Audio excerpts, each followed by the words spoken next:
In this episode, I give you my take on 5 teams that should hire Bill Belichick in 2025, if Zac Taylor should be back in Cincinnati next year, and the 49ers losing CMC in Jordan Mason and what that means for the team.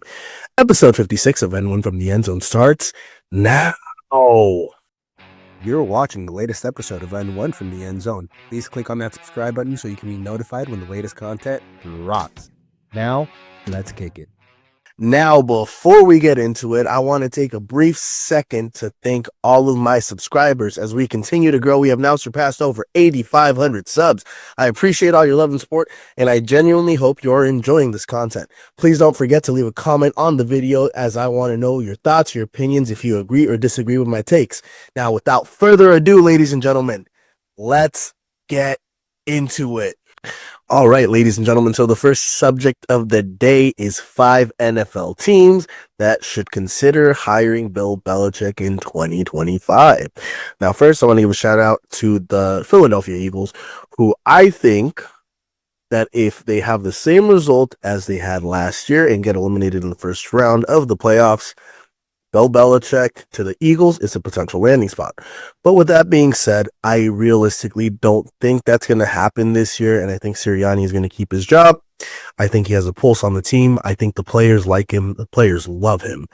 And realistically, I like the physical attitude that he has. I think Sirianni is Philadelphia, and Philadelphia is Sirianni, in my personal opinion.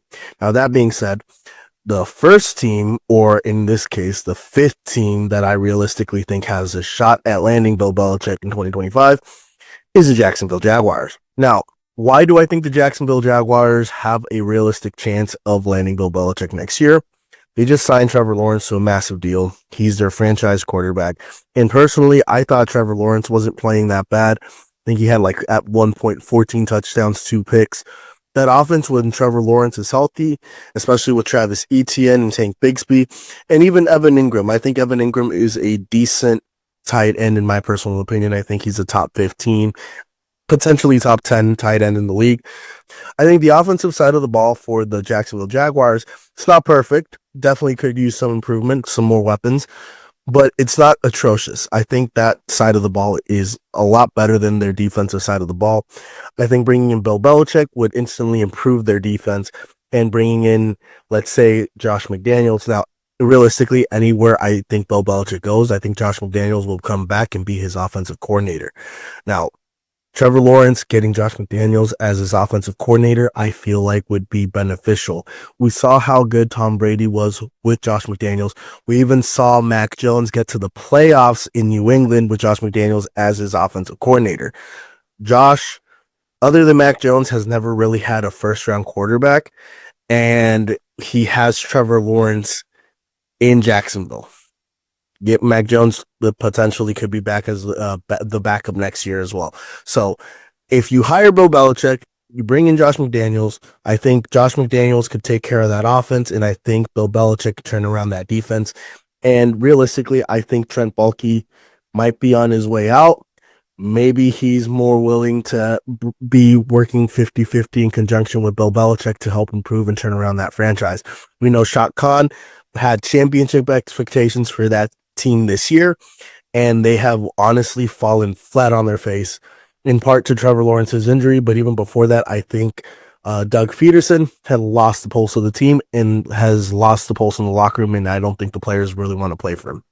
Now, the 4th team that I think should consider hiring Bill Belichick is the Dallas Cowboys. Now, realistically, the way that I think things are going to play out in Dallas is if Mike McCarthy can have a 7-10 or 8-9 season this year, he's going to get the opportunity to come back next year on a 2-year deal, where he's going to get the opportunity to, with a better offensive line, with hopefully a better run game next year, make the run, potentially, let's go 12-5, maybe 10-7, and make the playoffs. If they get eliminated in the divisional round, depending on how the regular season goes, I think he might get fired at the end of 2025, or maybe Jerry Jones has one of those, he was close, I'm going to give him one more year and let his contract run out past 2026, and just part ways the same way that he did with Jason Garrett. Now, if Jerry Jones decides to move on from Mike McCarthy at the end of this year, I think bringing in Bill Belichick would be the way to go. Instantly, that defense would get a ton more credibility. I think he could change the identity where you can run the rock on them. You can be more physical than them. I think Bill Belichick could crank that shit up, make them a more physical defense, make them a more physical team. And I think, again, Josh McDaniels coming in, pairing him up with, let's say, a Dak Prescott. We have an elite wide receiver. If you can get another, realistically, I think Tolbert, that's his name. I think Tolbert is a decent number 2. If you can give them a solid running back and maybe a couple more offensive line pieces, I think that's the winning formula. But realistically, Jerry Jones likes to be the face of the franchise, so I don't see how Jerry and Bill could essentially work in cohesion, even though Jerry was able to work with Bill Parcells. Bill Belichick is a much more successful head coach, and Bill Belichick is going to want an even bigger say in personnel and how the team is ran. That's why I ultimately don't think he'll end up in Dallas. I think Mike McCarthy will be back on a 2-year deal at the end of the season if they can manage to go 7-10 or 8-9. Now, the third team that I think should consider signing Bill Belichick is the New York Jets. Now, realistically, all these teams, they might want him. Does Bill want to go to them? That's also another thing. Now, Diana Rossini recently on the Dan Patrick Show came out and basically killed those rumors, saying that there was really no realistic shot that Bill Belichick ends up as the New York Jets head coach. Now, after that came out, recently, we're in December right now, Bill Belichick had comments about the New York Jets and how Aaron Rodgers, all he needed was a defense and that he could potentially have a good season next year. My personal opinion, you pair Bill Belichick with Aaron Rodgers, you might have something. Hall of Fame head coach, Hall of Fame quarterback. Both are past their prime. The Jets don't have a general manager right now. And if you really want to bring in Bill Belichick, I think you're going to have to give him the entire franchise to run, the GM position, the head coach position, and you just hear Bill. Right now, the Jets are a franchise that seem to be set up for something like that. And I think that's the only realistic shot that they'll have to entice Bill to come in as their next head coach. Realistically, I don't think any other team that I've spoken of as of late, or realistically, I don't think any of the teams that I've mentioned so far would give him the reins like I think the New York Jets would, especially because the New York Jets right now, they don't have a general manager, they don't have a head coach, and basically next year's coaching staff is going to be new. Now, whether they keep Aaron Rodgers and Devontae Adams for next season, that's still to see. But if they do keep him and they bring in Bill Belichick, there might be something there where they're competitive and they make the playoffs. I'm not saying they're going to win a championship, but maybe there is something there, especially because the Jets have a loaded roster. They have great talent on the defensive side of the ball, and they've even drafted amazing offensive talent. Braylon Allen, Breece Hall, Garrett Wilson, young, good core guys. Their offensive line, a little bit better, definitely could be improved a lot more. And Aaron Rodgers is old, but I still think there's something left in the tank there. The second team that I think should consider signing Bill Belichick is the New York Giants. The reason why I think the New York Giants are in contention is mainly because of the fact that Bill Belichick has a relationship with the Giants spanning, I think, nearly 40 years. Bill Belichick won 2 Super Bowls as the New York Giants defensive coordinator. And when it came to hiring Brian Daboll, when it comes to hiring their next head coaches, they go to Bill Belichick to get his input for who they should hire. Now, realistically, the reason why I don't think that would work out is because I believe Bill Belichick needs to go to a franchise that has an established quarterback, like the Jacksonville Jaguars have Trevor Lawrence, like the Dallas Cowboys have Dak Prescott, like the New York Jets, as of right now, have Aaron Rodgers for at least another year. Realistically, the Giants, if he goes there, doesn't make much sense to me, especially because I know the Giants and the Mara family have already come out and said that Joe Schoen and Brian Daboll are going to be back next year. I personally think Joe Schoen is going to cost Brian Daboll his job, because I don't think Joe Schoen has done a well enough job giving Brian Daboll the tools to succeed as the head coach for the New York Giants. You went from Saquon Barkley to Devin Singletary. Yes, you got Tracy, the young running back that's taken over the reins at the running back position for him, and Malik Neighbors. But aside from Malik Neighbors, who was a for sure like a for sure first round pick, you got lucky with Tracy. Other than that, where's the talent? Like, I don't see how that team has been built for the ultimate success that Brian Daboll needs. And that's why I don't think Bill Belichick with the New York Giants would be a good fit. I just think because of the relationship, and if the New York Giants were to part ways with Brian Daboll and Joe Schoen, or just Brian Daboll, the guy that they would hire would be Bill Belichick. That's why that's number 2 on my list, because I think it is one of the most likeliest destinations. Now, with all that being said, the number 1 team that I think should consider hiring Bill is the Cincinnati Bengals. Now, why do I think the Cincinnati Bengals should consider hiring him? They have Joe Burrow. They have Jamar Chase, who I know is going to get a new contract at the end of the year. They just drafted Chase Brown. They have a decent offensive line that hopefully can continue to be good next year. And maybe they draft another wide receiver. Instantly, that defense would get better with Bill Belichick taking the reins. And if Bill Belichick gets hired for the Cincinnati Bengals, I think the offensive coordinator that they would get is probably going to be Josh McDaniels. Now, again, Josh McDaniels, we saw what he did for Tom Brady. We saw what he did with Mac Jones his rookie year. I think Josh McDaniels is a great offensive coordinator. You pair him up with Joe Burrow, that offense is going to continue to roll, continue to tick, because I think the offensive side of the ball for the Cincinnati Bengals is totally fine. Even if they lose T. Higgins, you have Joe Burrow with Jamar Chase and Chase Brown. I think that offense is going to be fine next year. You put Bill Belichick on the Cincinnati Bengals with an established group of core guys, instantly turns around that franchise. And I don't think it would be the same if he were to go to Jacksonville, to the Jets, or to the New York Giants. Maybe it would work in Dallas, but that just depends on the whole relationship with Jerry Jones. And there you have it, ladies and gentlemen, my top 5 teams that I think should consider hiring Bill Belichick in 2025.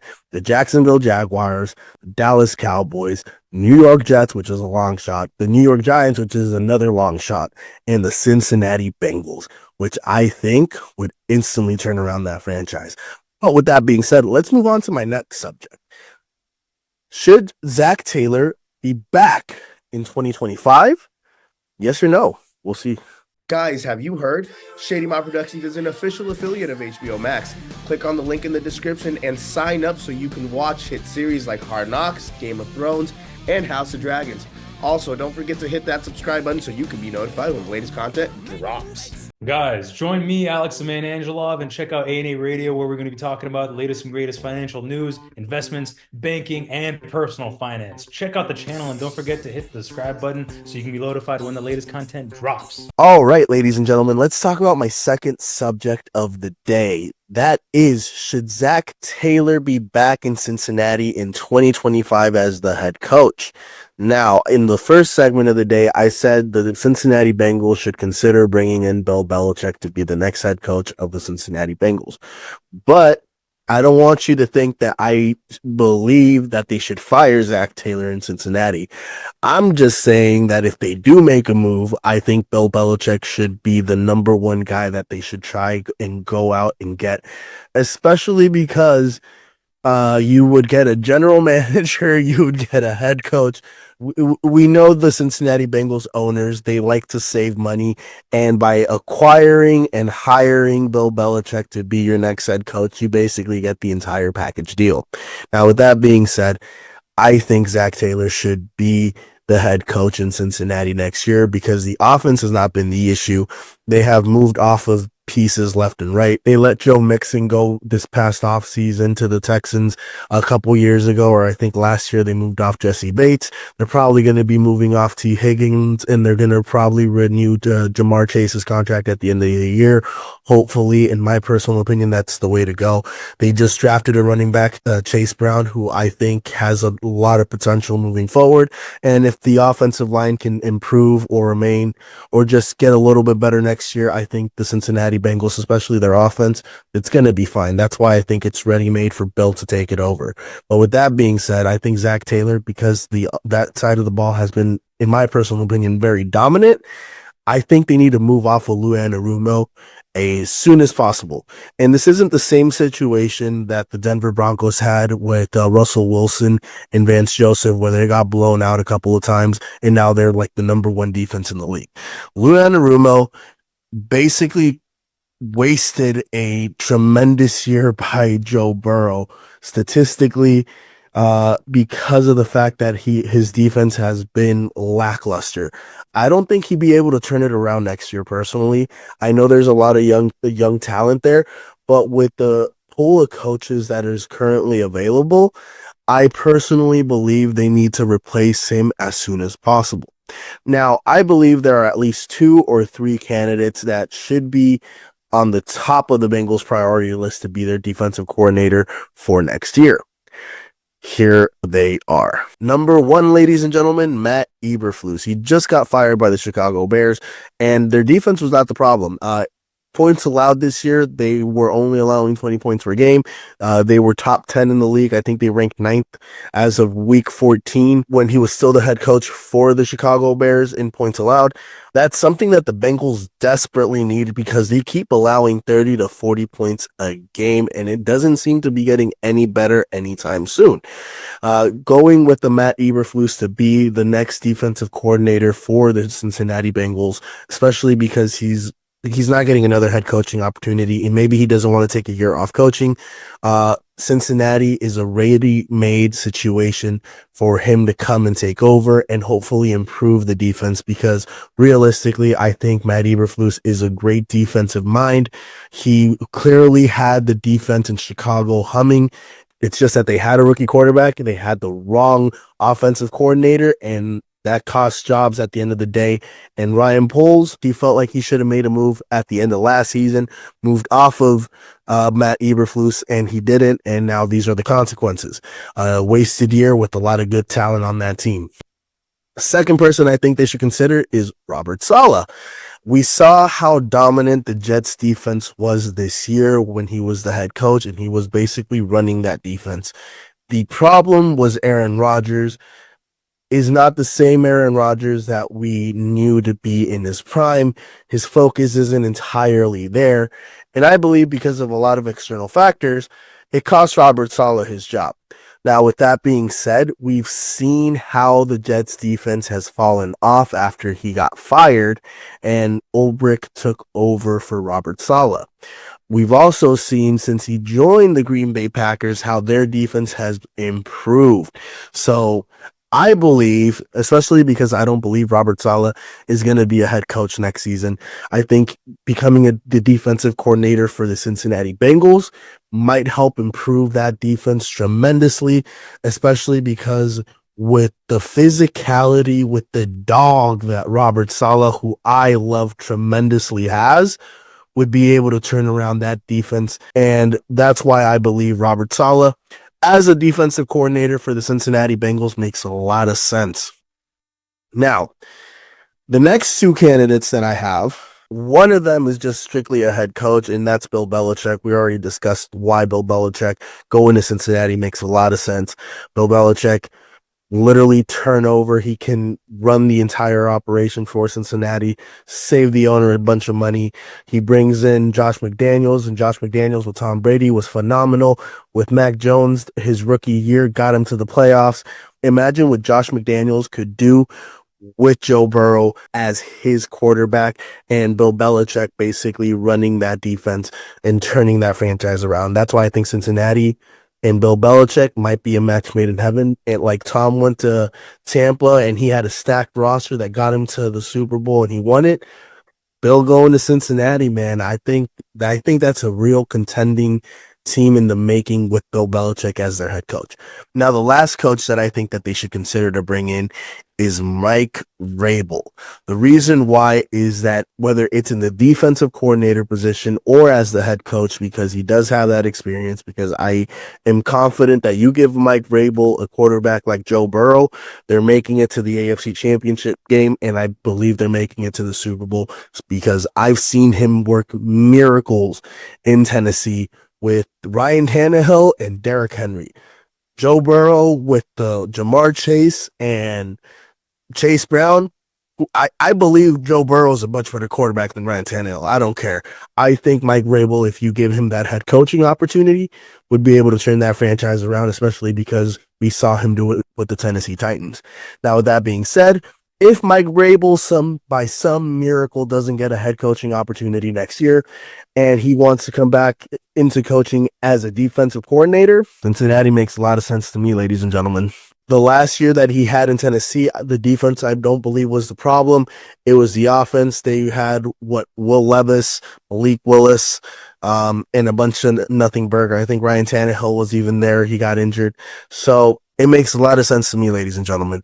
Mike Vrabel would be able to turn around that defense night and day, instill a physicality that I feel like is desperately being lost, that is desperately needed in Cincinnati. And I genuinely believe like Mike Vrabel is an elite head coach or an elite coach in general. So Mike Vrabel, giving him the Cincinnati defense, I believe would turn it around night and day. As well as him being a head coach, he could be either a DC or a head coach. He's young enough, he's hungry enough, and with all due respect, I think he'd do a phenomenal job in Cincinnati if he's given the opportunity. But with that being said, I don't believe Zac Taylor should be fired. Now, why not Ben Johnson or Bobby Slowick? Because offense for the Cincinnati Bengals is not the problem. The problem is their defense and making a move to improve that side of the ball, especially because the owner is not going to want to pay for the talent. Getting a coach that is elite on that side of the ball would go a long way. Pay for the coaching if you don't want to pay for the talent, and just draft the players that you have and try to develop them to the best of your ability. I think Robert Saleh and I think even Matt Eberflus would be a tremendous addition for the Cincinnati Bengals to help improve the defensive side of the ball. We'll be right back, ladies and gentlemen, after these messages. If you're in the San Francisco Bay Area and want the best cut of your life, go check out Headspins Barbershop, located in South San Francisco, the official barbershop of N1 from the End Zone. Guys, you're watching a Shady Mob production. Make sure to follow the Shady Mob podcast where we break down all the latest content and talk about life. Please make sure to share, like, comment, and subscribe so you can be notified when the latest content drops. And we are back, ladies and gentlemen. Now let's talk about my favorite team, the San Francisco 49ers.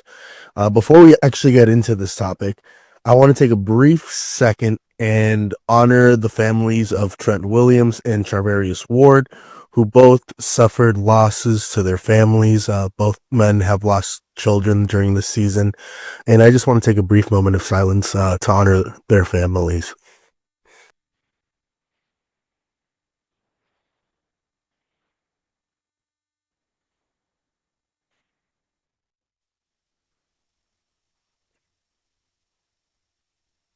Prayers to the Williams and Ward families. I can only imagine, as a father to a beautiful daughter and to whose wife is also currently pregnant, what they are going through. God knows what he does. He tests all of us, and this is just another test that he has bestowed upon you, gentlemen, that I know you will be able to overcome. Now, with that being said, ladies and gentlemen, let's talk about my San Francisco 49ers. In the last couple of weeks, this season has just been a horrible season for us in terms of injuries. It literally started off with our rookie wide receiver, Ricky Pearsall, being shot in the chest, I think days or a week before the season started. CMC didn't play until the middle of the season. And then even when he played, he didn't have the same impact he had a year ago. And he also got injured. He's out for the remainder of the season. Jordan Mason, who was our leading back on the team this season, He's also out for the remainder of the season. Probably won't be back with the Niners next year because I believe he's done enough to get paid. And the Niners just drafted Isaac Guerendo, who in the Bears game got hurt. But in my opinion, from what we've seen from Isaac Guerendo this season, has shown a lot of potential, has shown that he can be the number 2 back and potentially maybe the number 1 back after CMC is done.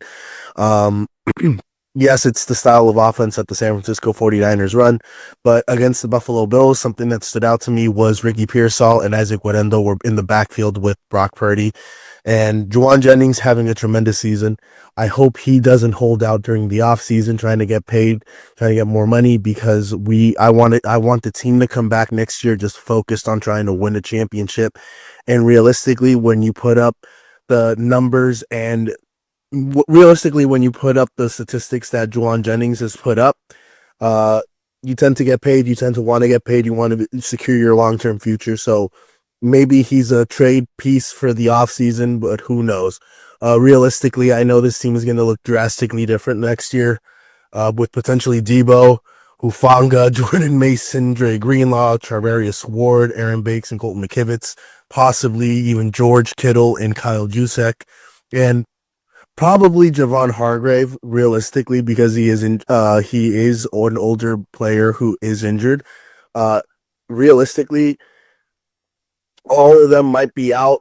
I could see Niners trying to find a way to re-sign George and hopefully Kyle. Core piece. I would love it if we could keep Debo. The reason why I would love to keep Debo is because he stands up for Kyle. He is the true leader, I believe, in the locker room for the San Francisco 49ers. And I would hate to lose a player like Debo who is an influence to an extent.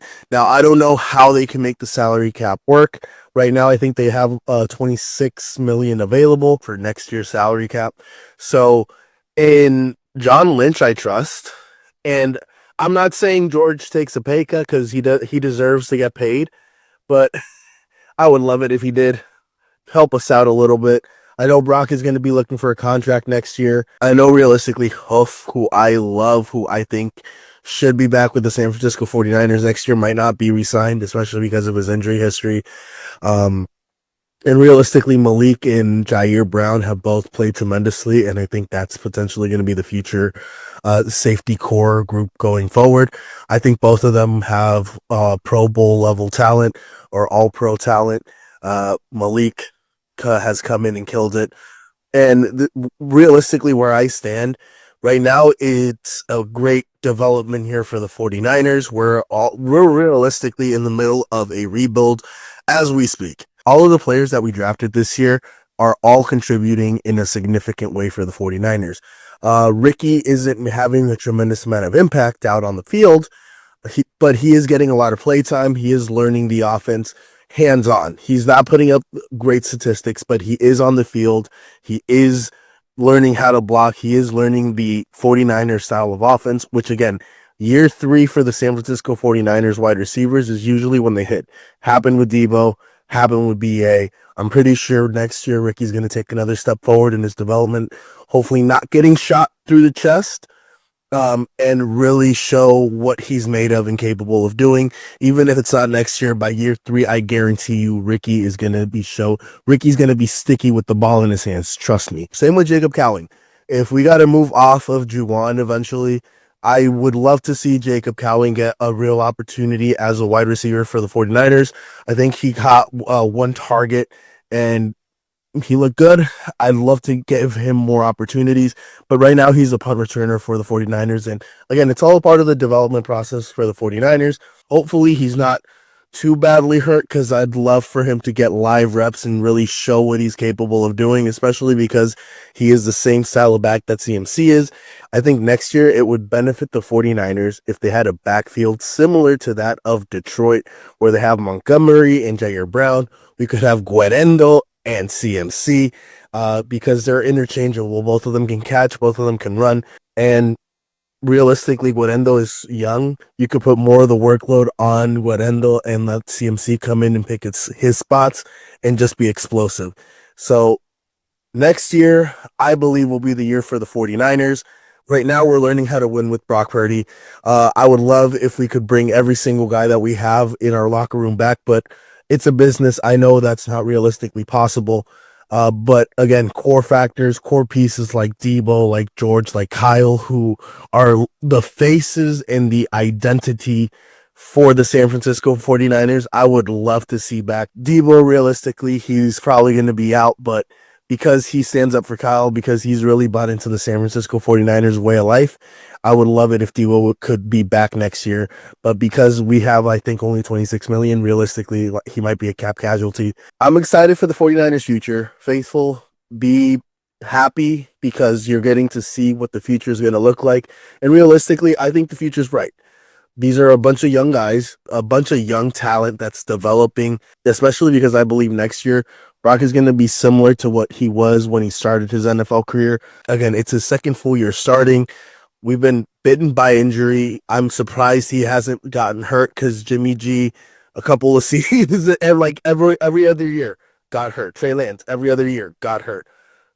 So far, Brock, he got hurt his rookie year. Yes, he missed the game, but Matthew Stafford misses games almost every other year as well. So I'm just saying, in the Niners, I trust. Faithful, be happy. And shout out to the families of Trent Williams and Charvarius Ward, who had losses, and I are just on top of how the NFL season has gone. I can only imagine what it's like at home right now. So prayers out. Faithful, be happy, love each other, and yeah, we'll be right back. Guys, have you heard? Nelson, tell the people. Shady Mob Productions is an official affiliate of HBO Max. Click on the link in the description and sign up so you can watch hit series like Hard Knocks, Game of Thrones, and House of Dragons. Also, don't forget to hit the subscribe button so you can be notified when the latest content drops. All right, ladies and gentlemen, it is time for some announcements. So, in 2025, Empowering with Positivity will be coming to you on the Shady Mob Productions YouTube channel. It is a show where we talk about just life, have conversations with people, and their definition of happiness and success and what they strive for. And maybe you guys can connect with some stuff like that. So it's something that I'm very passionate about. I've been working on it behind the scenes, got a couple episodes shot, currently in the editing process. But it is something that I am looking forward to bringing to you guys in 2025, essentially in the 1-year anniversary of the N1 from the End Zone podcast. Guys, if you're into gaming, go check out Smacks DTV on Twitch and on YouTube. Smacks is the newest addition to the Shady Mob production family. My boy Smacks be playing Clash, he be playing Valorant. Those are his two main go-tos, but he's also into a lot of other games. He likes talking to you guys. He has a small community, and if you are into gaming and if you are into those games and you like streaming gamers, go check out Smacks on Twitch, YouTube, and all his other platforms, Smacks TTV.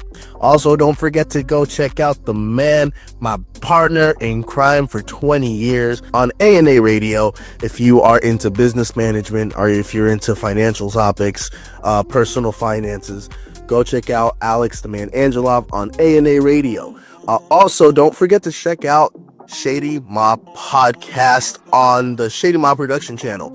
Alex the Man Angelov, your boy King NPV himself. We are both on there together. We do Shady Mob live on Sundays at 4 p.m. Pacific, 7 p.m. on the East Coast. So come check us out. We're going to be rolling out the Would You Rather topics, conspiracy topics, just things that you guys might be interested in, want to have a conversation about. So be a part of the community. Go check out Shady Mob live on Sundays at 4 p.m. Pacific, 7 p.m. Eastern. Also, do not forget to check out my 5 Flaming Hot picks on Saturdays, where I give you the 5 hottest picks of the weekend. We have a winning record, and we're going to continue the winning ways, making money this season. So, guys, please subscribe, like, and comment on my videos. Share this with your friends, families, and partners. Make some money with my picks, listen to my sports takes, or just watch for some positivity. Always remember, desire is power, and if you desire to be great, you have the power to be great. Thank you for watching another episode of N1 from the End Zone. I appreciate you guys. Stay tuned for more.